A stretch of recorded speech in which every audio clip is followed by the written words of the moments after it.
Hello, YouTube, my YouTube friends out there.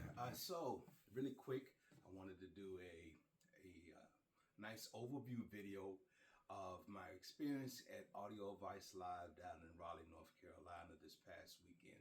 So, as you already may know, if you've looked at the videos on my channel, I've already posted a few snippets here and there of little vignettes of the rooms and the experience that I've had over the weekend. And I just want to kind of do a quick overview video, just talking about it, make a little discussion about the things I experienced and what I saw and what it was like for me. So again, I've gotten kind of lazy and I've got a lot of videos, a lot of pictures that I should go and sit down and do a big editing and make a nice big video. But the reality is, Audio Advice has a whole crew of people walking around with cameras that are taking pictures and photographs and actually doing full videos of pretty much everything that occurred during the weekend, and they do a much better job of it. And of course, they're getting paid for it as well, so they do an excellent job. So of course, you go to their channel and see some of their videos or some of the things. I just want to kind of give my own personal overview of what I've seen. And so first, this has been my very first out of the three that they've had that I've been able to go to. And the reason for that is the first two were August 19th, and my wife's birthday is August 18th. And so I couldn't really skip my wife's birthday to go to an audio show. She would say, yeah, you could go, but reality, I wouldn't want to do that. I wouldn't want that conflict. And I want to be able to be available for her birthday. It only comes once a year, right? So anyway, this year they moved it to August 1st, and I'm like, that's it. I bought early bird tickets, and I'm all scheduled. And I said, hey, I'm going. And I actually invited her. I said, hey, you're welcome to come with me if you like. And she did, and so was able to go to the show. She spent some time in Raleigh and look at the sites and was shopping, those kinds of things. So it worked out really great. So the opening ceremonies, however, was at the end of the first day of the show, which was Friday. And at 5:30, they had open ceremonies at the Lincoln Theater, which is just a few blocks away from the actual hotel where the event was. And my wife came with me, and her first comment was, they're not gonna have a band, and they're not gonna play music. I don't really care about it. I don't really like. I said, well, let's go and find out anyway. And we did an open ceremony, and Scott Newman, the CEO of Audio Advice, gave his presentation, and then they introduced the band, the Sleepy Booty Band, kind of name, but hey, it was actually a full band. They had horns, percussion, two sets of keyboards, background singers, and every singer had, their own little specialty, and they all did some different genre, different artists that they, covered for. So at any rate, the band was excellent, and they were really good. They were professional. They sang throughout the entire time that they were allotted, and I was like, are they going to be able to keep going? And they didn't make a break. They switched up the singers, and they switched up some of the band. And the guy who played keyboards actually came out and started singing and jumped off the stage into the pit and started motivating people to dance and passing the mic around, getting people to sing. It was quite good. My wife thoroughly enjoyed it, and I was thinking that she was going to say any minute, all right, let's go. But no, we stayed the entire time, listened to the entire show right up to 8 o'clock when they ended, and it was really quite good.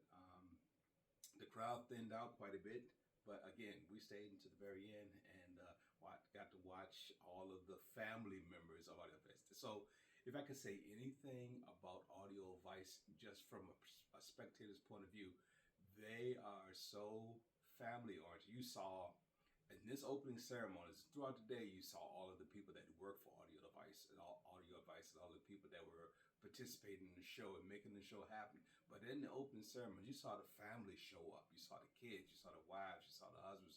People were gathering together, and you could tell there was one grandma out there. She was shaking her tail feathers. She was out there dancing like she didn't care who saw her. It was quite amazing. So it was a family affair, a family event, and people, you could tell that they all really liked each other, enjoyed each other's company, and that this was, this is a company that you can support. They are, and I didn't get the impression that in any case, people were trying to push products on you or push ideas on you, but they made it available. Hey, we have this, we'll support you. And there's a one case where I went into the SVS room. So there were two SVS rooms. So one of the main things, so let me back up. When I first walked in, first of all, my hotel was about a mile and a half away from where the hotel event was. So I decided I'm going to walk to the event. And I did. And I was dripping with sweat by the time I got from my hotel to the hotel, the Sheraton, from my hotel to there. And I walked in, not really sure where to go. Went to the registration, went up the stairs to the third floor pretty much where the registration was. And I met a guy at the top of the stairs. He was like, "Hey, what are you here to see?"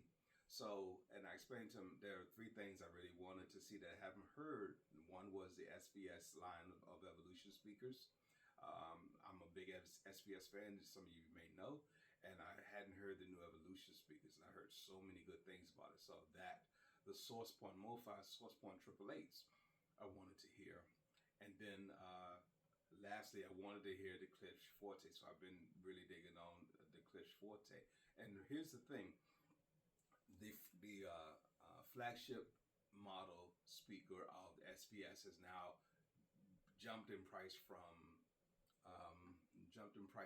a 2,500 or so price point for the flagship, the Ultra. Allow me to reintroduce myself. My name. So anyway, TV in the background. All right, so they've jumped. The price has gone up to about 5,000. So because it's then 5,000, I'm thinking, let's look at $5,000 price speakers. So those are the three that I looked at: the Klipsch Forte version 4, the Pinnacle top tier flagship model of the SVS, and the SourcePoint 888, the MoFi SourcePoint 888s, all at $5,000, and wanted to do a fair in-person comparison and listening to the sound. So that's what I told the guy, and then he told me, "Hey, that's great, but we're going to be showing the Nautilus speaker here, and he told me exactly where it was. You should go check that out." So, okay. So that actually ended up being the very first thing that I did. But prior to that, I'm dripping with sweat. I'm talking to this guy. He's smiling. He's happy. He's glad to be there. He's presenting on his best face. And, and then he popped me on the shoulder.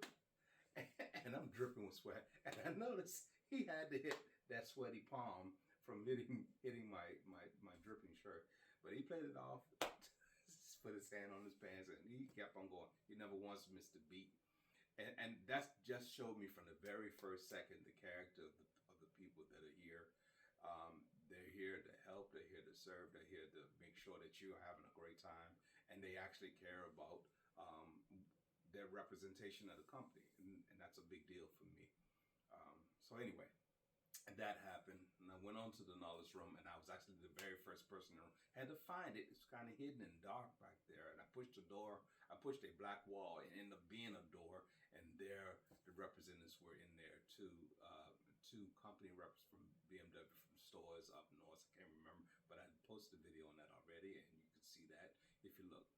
But I was the very first person in the room, and so I was kind of excited to be the first. I could say that, the first in almost 30 years to see the Nautilus. So one other thing, and I saw lots of people. I saw in that same moment, right after that, on my way to the Nautilus, I saw Youth Man. He was standing talking to someone, and I was kind of waiting to speak to him and then tell him, "Hey, you're the reason why I started YouTube. You're the reason why I bought my Klipsch collars in the first place, and how I even started this whole journey." But he was talking with this one person, and they were getting into it, and I didn't want to stand there, just waiting, looking like a fanboy, which I kind of was, but I didn't want to be that, and I left. And then I saw him a few more times, but the one thing I regret is that the whole weekend, every time I ran into him, I never actually spoke to him. I mean, I did a hey kind of thing, how you doing that, but I never actually stopped to speak to him and tell him my Youth Man story. But at any rate, didn't do that. But I did speak to Gene Delasara. His wife was with him. Rusty was with him doing photography that I spoke with us. He talked about how I watched his videos with the REW and all the things, and he said he has some new things coming. So looking forward to that in a world where that guy. I saw Giles McCoy. Didn't speak with him either, but he and his son were walking around. It was a place to actually see a lot of people. Randy, the cheap audio man, was there, and I kind of say, "Hey, Randy," and he looked at me like, "Who are you?" And that just kept me moving. But I ran into him a couple of times in other rooms as well. So a lot of YouTubers were there, out and about. But most importantly, there were CEOs and lead trainers of these actual products that were scattered around and that was actually presenting.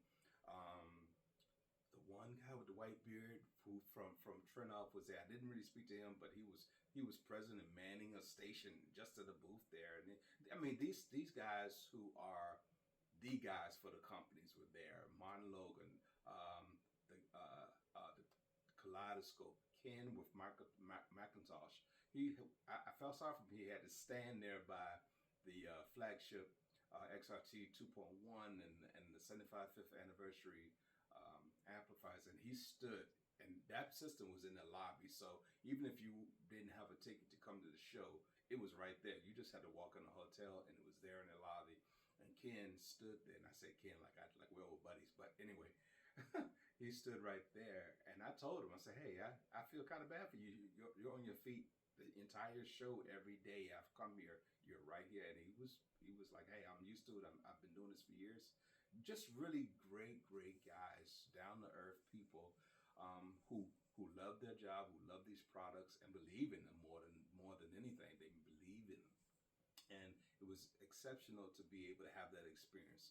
I spoke with the representative for Monlocal, who was manning the Neolift.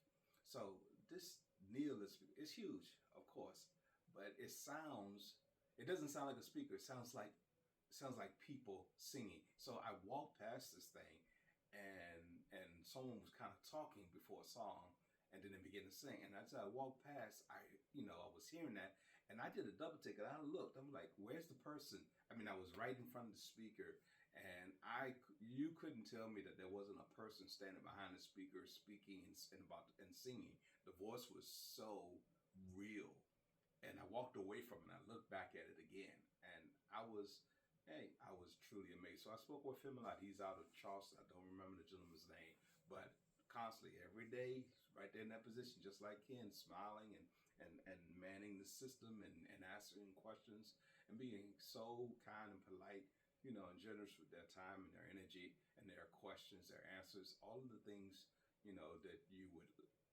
like to have happen. They were just exceptional, really. Went into the Bowers and Wilkins Theater where they had the 801 D-Force pretty much all around, manning that theater with some Class A amps, mono blocks, even for the center. Just exceptional. Went into the Focal Theater room, 185-inch screen with all Focal all around. I think maybe a 16.4.4 and Trinoff and name amplification. Just an exceptional room. If you could afford it, it's like what you'd want. But repeatedly, over and over and over again, you go to each room. Even the Definitive Technology, that room was extremely amazing. And they just had one receiver, a D9 receiver, using the rack and Definitive Technology in-wall CI speakers, so custom integrated speaker. And it was not the most high-end system, but sounded exceptional. As well as the Klipsch room with the Klipsch speakers and the Onkyo, the NZ, I don't know the model, but it was a 1995 Dirac built-in, baked in, along with the price. You don't have to pay an extra, because I have the Cinema 50, and you can get Dirac, but you got to pay that extra license fee to get it. This was baked in for $19.95, which is much less than I paid for the Cinema 50. I was really, really impressed with that. 140 watts per channel, over 11 processing channels. That was a really good find. If you can, if you're in the market for a receiver. And I believe Giles McCoy did a video setting up a system, and he included that. So check that out too. So great show. I'm so happy that I was able to go because I went to Capital Audio Fest earlier in the year, and that's a huge, huge event, huge show. You get a headache trying to see everything. Then you can remember everything.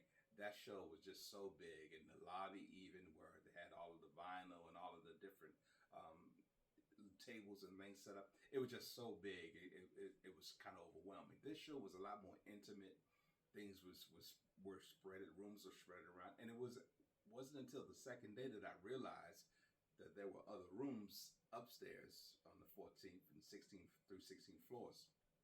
So I thought I was done. And I was like, oh no, there are more rooms upstairs. Go up there. And that's where I ran into the SBS room. So I'm talking about that in a second. But first, I did go up. I saw Scott Newman, the CEO of AudioVice, walking down the hallway by himself. And I stopped him. I said, stop.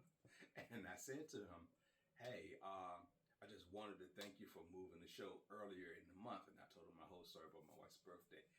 He was kind. He stopped. He listened to me. He spoke to me. You know, he didn't blow me off like, I don't have time for this. It was very nice. He was very personal. I mean, it's just like you see him on the videos. What you see is what you get. It's the impression I got. Just a really nice guy. Listened to me and, was saying, we're doing this for people like you. We're thankful, and they recognize that the business is supported by people like you and I who love products and want to get the best that we can afford. That we can do. So yes, I can't afford the giant Macintosh system. I wouldn't even have room for it even if I could afford it. But, they provide service to all levels, whether you're just buying, a little Ever Solo streamer for $500, or if you're buying a $300,000 Macintosh system.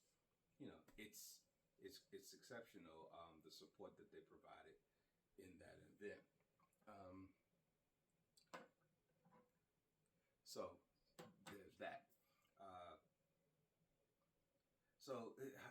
So many different experiences along the way. So let me jump back to the SVS. They had two rooms, and in the first room, it was a 2-channel setup, and they were talking about the Pinnacle, which is the flagship model.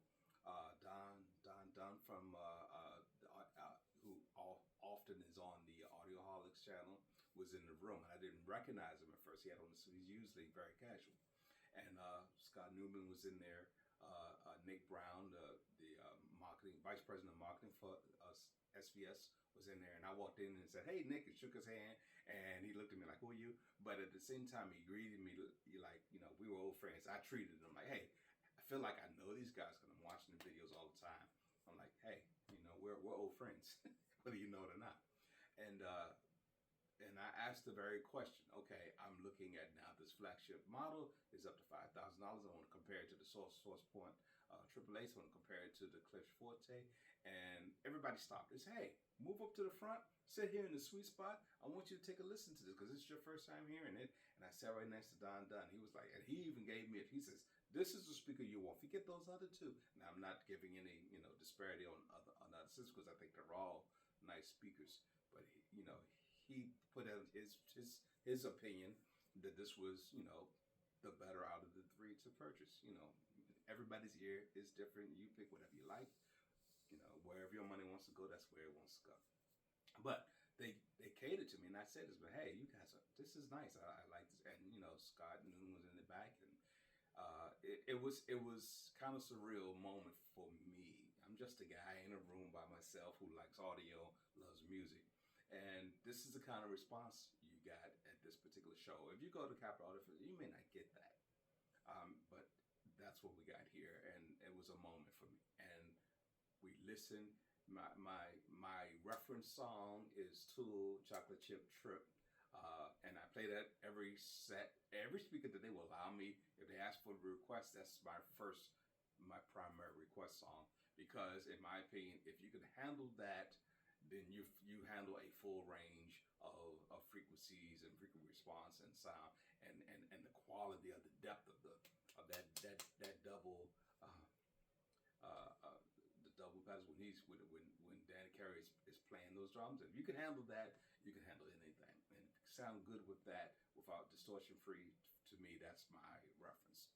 So, and I did do a video posting it on my channel, but of course it came up with a copyright strike, so you'll never see or hear that song on YouTube unless you're, going specifically to their channel, I suppose. Anyway, so it was a really good experience, and at the end of that, I had some questions. My dual 3000 in-wall sub was, it comes with one amplifier, and I wanted to be able to split up and have two amplifiers so they could be discrete. And I was informed that, well, if you get duals, it's engineered to work with the one. You can't split it up. You'd have to get two individuals. So I spent what I spent, and I got what I got. So that was one of the first things I did when I came back home, was to set up, because I was using a wide splitter, took off that wide splitter, and actually made my two duals one sub instead of trying to make them two and fight against the system.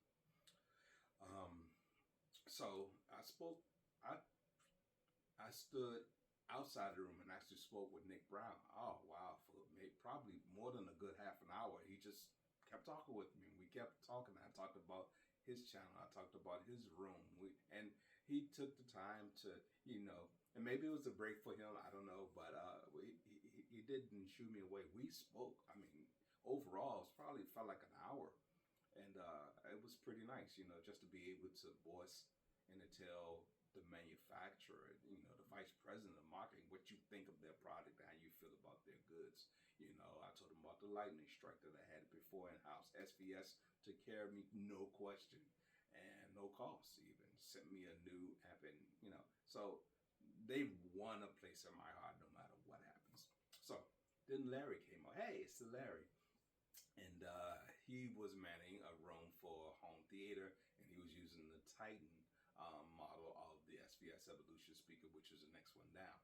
So of course I had to go on this, and Larry did some voodoo magic in that little bitty 12 by 12 room to make that system with an AVR and the Titan speakers and two elevation speakers just stuck on a post in the wall for heights.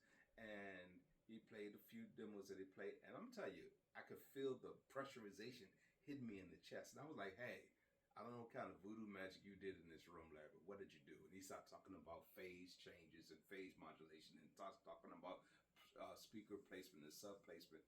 And I got excited. So first thing I did when I came home was came back to this room. I switched my subs. I switched the Y off and made the fronts just a single sub, 0. Instead of 4, making it 3. So made my two duals, one sub, just the front. Made the 2 in the back, the 2 and the 3. And I changed it from this directional in the Cinema 50 to a standard, which meant all of them are 1, a dot 1. Made a difference. I changed the phase on the rear left and the rear right just a little bit, just to tweak it to see how it feels. So that, and then I ran Odyssey over again. And at the end of Odyssey, I listened to it while I did some demos, and then I bumped it up about 3 dBs just to get a little bit more a little more depth in it, and then I bumped it to another 3 dB. So, and right now it's like, this is great. I that's the biggest thing about going to these shows. It's not so much about buying all this new stuff and changing. It makes me come back and appreciate so much more what I already have and what is mine, what I can do, how I can tweak, how I can change, how I can modify, I can update the system I already have to sound. Because what I found out, so for instance, I went to the JBL room because I have JBL in walls all around, but I have the lower version, the studio, and I'd like to upgrade to the synthesis, which is about 4 times more money. With the compression drivers and all of that. So I spoke with the representative about that. I looked at the speakers. I listened to the demo. And honestly, when I came back, I listened here. I didn't really feel like I heard that much of a difference, especially after making the tweaks that I changed just from being in Larry's room. Come to find out, what I've got is pretty doggone good. I don't need to spend $1,000 more per speaker to upgrade just because I went to a show. And I'm really quite happy. And I keep saying that to people, shop your own system, find out what you have, and be appreciative of what you have. I don't need, I don't need FOMO. I don't need no fear of missing out. I don't feel like I need to compete with anyone, because I'm not. I don't see anyone else's room. I don't hear anyone else's system. I do hear mine. And it sounds pretty good. And sure, you can always modify and tweak things a little bit here. And these shows help you hear some differences so that you can know what a difference is. So that's a great exceptional thing. So M-Wave, that's one of the big things with that. They would go to other people's home theaters and actually hear and experience that. I still have not gone to M-Wave. I would love to. It's on my bucket list. What I did do this year is I paid for the video on demand, which I haven't even taken the time to look at yet. But I paid for that, and those videos are now available, and I'll look at them. But honestly, there's really nothing like being on site, in person, listening to the equipment, talking to the people, experiencing the effect of being around people who are like-minded, people who feel what you feel, think what you think, want what you want, and we all share this communal energy about equipment and about music and about sound. Especially, I went to all of the panels. I missed the one with Youthman, the very first one, because it happened, and I was in the JBL room, and then they locked the door, and nobody else could come in, and I wasn't aware of what was going on. So I didn't miss any more after that. But I listened to these experts on the panel, people who do this for a living, who have been doing it for decades, and I heard that passion, and I heard their energy, and I heard their ideology about, what it is to enjoy music, what it is to enjoy movies, what it is to enjoy good sound, and to know the difference between what is bad, what is, and then everyone repeatedly says the same thing. What's good to you is good. Everyone's ear is different. Everyone's, music choices are different. Everyone's experience is different. Everyone's background is different. So whatever works for you, and then, just like Andrew Robbins always says, the only one who needs to like your system is you. Paraphrase. But at any rate, it was a great show. There's a couple things that are also reminiscent from the show that I want to share with you. One was, I think the third morning, I came in and I sat in. I wanted to hear the Macintosh system because that is my dream system. If I could have anything, I would take that whole 75th anniversary system and just find a way to incorporate it into my life. But so I sat and I was listening to it, and while I was listening to it, there was a couple that were a man and a woman, and he was talking to Ken about the system, and he was really animated. And I saw I assume was his wife standing on the side, just kind of listening, and was just kind of there. And I was compelled, here I am again, I was compelled to speak to her, and I wanted to ask her one simple question. So I walked over to her, and I said, may I ask you an honest question? And she looked at me like, okay, who is this guy? What does he want? And I said to her, I see your husband. This is your husband, right? So she confirmed that. I said, yeah, he's talking to Ken. He's not even, it's almost like she's not there right now. He's in his world, his element, and he's talking to the rep from Macintosh, and he's excited. And I asked her, I said, why your husband is here talking about this system, this big giant system that's here, very expensive, very big, very loud. What are you thinking? And, she kind of gave me the whole ideology about it, that, yeah, he has his name was Dave. I honestly don't think I even asked her name, but his name was Dave. And she was like, well, Dave has a pair of vintage BMW, the very first 800 series, may not be the very first, but an early vintage 800 series Bowers & Wilkins speaker system, a pair that he has at home. And he loves them, and he always wants to play them loud. And then he came in and I was explaining to him, hey, I'm talking to your wife, this is who I am, and I talked about my La Scalas and about how I became Magdimity Spitz in my system because of my La Scalas having that issue of being a conflict in the household, because they're huge and they take up space and they're loud. And I wonder, what does a wife think when her husband is looking at this massive Macintosh system? And what if he actually bought it and brought it home? What would she do? So she said to me, hey, yeah, he has this Bowers & Wilkins, and one time I took him and put him in the closet and hid him from him. So I said, okay, let me tell you my story. And I actually posted a video, which I had to take down with my wife because of my Lascalas. Now the Lascalas, of course, are relegated to the garage, and if I want to listen to them, I have to go up there now because I just don't have any room here for them.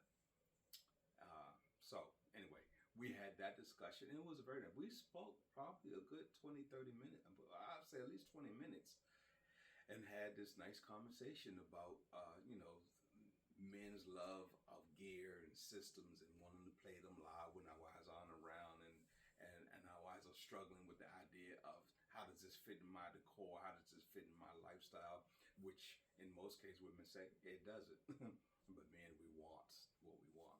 So it was a really nice interaction. He subscribed to my channel, and hopefully he sees this video, and they do. And I really enjoyed that visit with them to find out that the reality, and I said this much to him, the reality is that we're all alike, no matter what lifestyle we come from, what our backgrounds are. We're all here because of love of music and gear, movies and systems.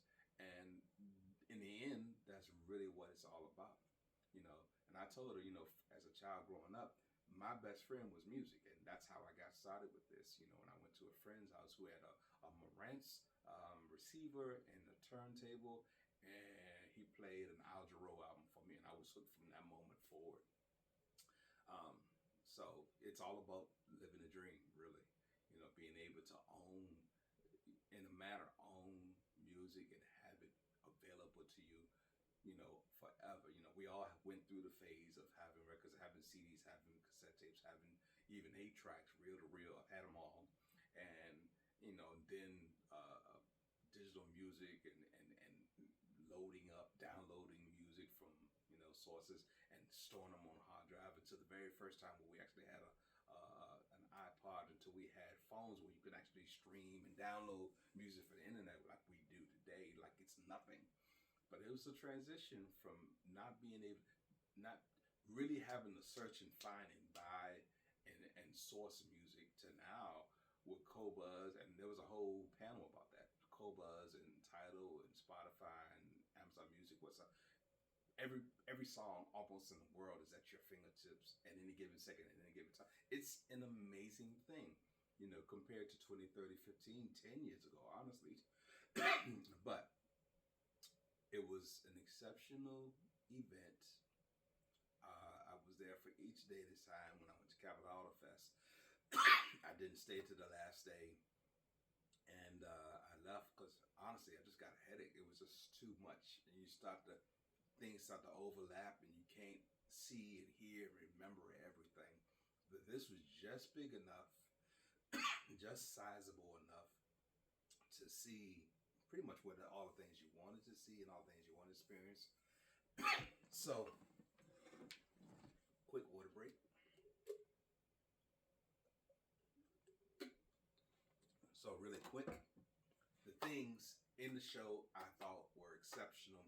Of course, the Macintosh system, exceptional. The Neolift Monologue, exceptional. The Nautilus Bowers and Wilkins, exceptional.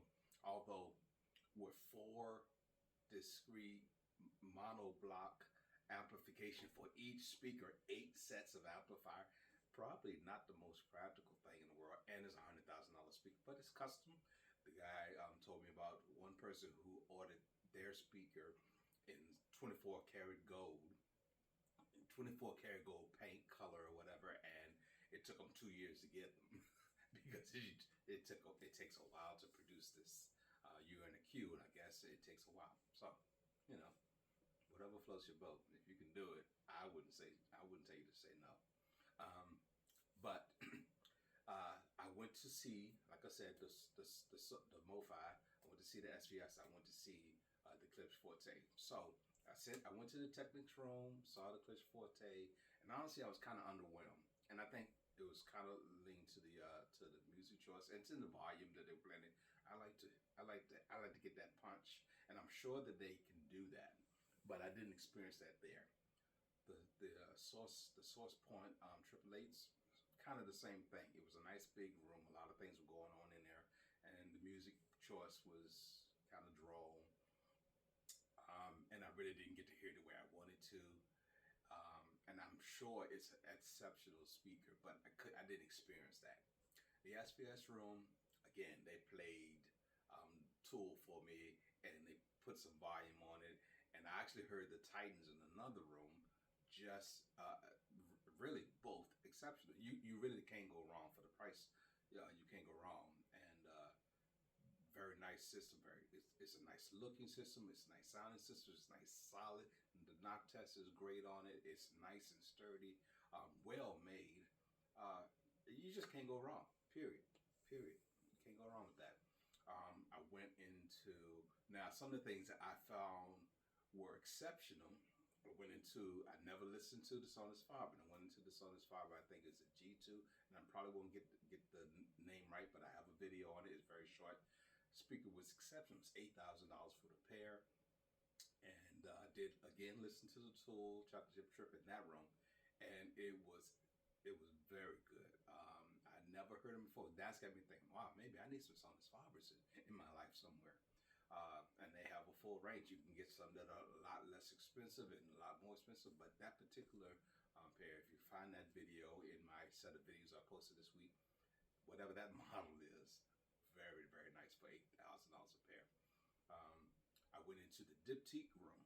Now they used the version, they were playing the version of Diptyque that's no longer available, and this was like one of the last, and the guy who was in the room actually owned them, and he was going to sell them to they were going to be sold to a local dealer in the North Carolina area, I think. At any rate, that was probably one of my favorite rooms. They used the Michelle turntable, the Diptyque, the lower version. I know what model, but the smaller ones. It's about $8,000 a pair, and it's being replaced by the newer version, which would be about $12,000 a pair. So a bit more pricey, a bit pricier, but you really can't go wrong with the sound quality of these Diptyques. If you never listen to Diptyque, get a chance to listen to them. They're exceptional. If you could afford the price tag, no sub in the room. You'd swear there's a sub in the room, and it's just a little thin panel. They're exceptional speakers. If you want something, you do need to drive them, but if you want something that's really magical for not a lot of money, and that don't take up a lot of rooming, Diptyque, they were really good. Another that I went into that I really liked and I never heard before was Acoustic Energy. Very slim speaker, carbon fiber drivers, didn't take up very much space. I listened to a song there, and I think I have a video posted with that. They punch way above their weight. It's very, very nice. And I think they too, this is Series 500, were around $5,000. It's not their flagship or anything, but you can get that same one that's in the video that I posted this week for about $5,000 a pair. Exceptionally nice. I went into the large Sonus Faber room where they had this Stradivarius, I think it's called. Very nice, big, wide Sonus Faber. It just didn't do justice in the room. They were playing some just vinyl, some audiophile music. It didn't give me the same feeling that I got from the Amati, I think, or the G2. And I'm sure they can do it, but you're gonna buy a nice speaker. I want you to play some real music, okay? So I was kind of underwhelmed, but compared to the other, I know they're both very good products. What else did I see that was really exceptional? Well, those are the standouts, honestly. Those are the standouts. And again, I did go into the Eversolo room where they were playing the Titan SVS. And I was really excited with that. I almost pulled out my checkbook. I was like, hey, we got to get these now. They had a pair of Titans, so smaller than the Pinnacle, but no less quality or sound quality or sound levels. And it was very, very good. And they had the Eversolo, and they had the two Eversolo smaller amplifiers in monoblock. Actually, they didn't use those, but they had them on display. What they actually used was a 3-channel Stark amplifier, where they just used 2 channels for each of the Titans and the Eversolo. And one thing that impressed me a lot, the lady that was kind of controlling the music, she played this Erykah Badu Rimshot, which is a very bassy song, and I have the vinyl and I listen to it a lot. I've heard it, and the very intro, doom, doom, doom, is very bassy and can sound really bloated if you don't have a good on a good system. Well, honestly, this is the first time I actually heard this song sound super clean. Even when I listen in the car on my Bang & Olufsen's, it's always a little boomy. In this particular set, however they had it set up with the stock amplifier, the Titan speakers, and the Ever Solo, it was so clean. There was not any boom. And I said it to, and she said, yes, you're right. This song will test your bass on your speakers. And in that particular instance, it sounded really good. I honestly felt, after just listening to just that, I felt like, where's my checkbook? We need to get these now. It was that good. So anyway, I have really talked a lot more than I intended to, but it was a good experience. If you do have the opportunity to go to Audio Advice Live in 2025, go. It's well worth the time. It's well worth the money. It's well worth the experience. And everyone was so super nice. It was a family event. It was a family affair. And I saw a lot of dads with their daughters and their sons with them experiencing this. And I was thinking to myself, you know, do these little girls or these boys that are hanging out with dad and listening to these things really care? Do they understand? You know, is this a lot of just want to them or not? But they were with them and they have that experience, and they'll always have that experience. And I'm sure it made dad feel good to know that his son and daughter was there experiencing it with him. So, you know, it was a really nice thing. Capitol Audio Fest is really highbrow, and so everybody's so serious, and the experience is all about, you know, who's got the best and who is the best. And I didn't feel any of that with Audio Advice. It was about enjoying music and enjoying the experience and learning from each other and getting that progression of where I am now to where I want to be. And bring your family along with you, why not?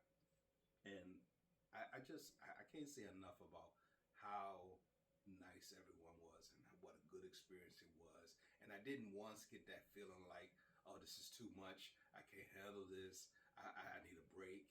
I was enjoying everything I did, and before I noticed, oh, it's the end of the day. So it was exceptional. If you get an opportunity to go, you will see all of the YouTube guys that are doing these kinds of things, reviewing. I'm not a reviewer. People ask, are you a reviewer? No, just a guy who comes and loves good music and equipment and want to be a part and just want to be a fly on the wall in the room. And that's kind of how it was, but I enjoyed it, and people treated you like you belonged, you know, so that's a big deal. Anyway, I have said too much. Okay, but thank you so much. If you stayed to this end, to this part of the video, you hung in there with me. Thank you. I really appreciate it. You know, it's really all about us. People who care about this stuff, who want to enjoy it, want to live this life, and want to enjoy great sound, great equipment, and share with your friends and family. So do that as soon as you can. Tell somebody you love them. Enjoy yourself. Listen to the music and have fun. And hey, and if you haven't yet, go ahead and subscribe. Hit the notification bell. Join me in this journey, and share this with someone that who cares about it as much as you do.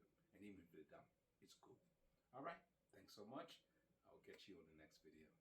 Thanks.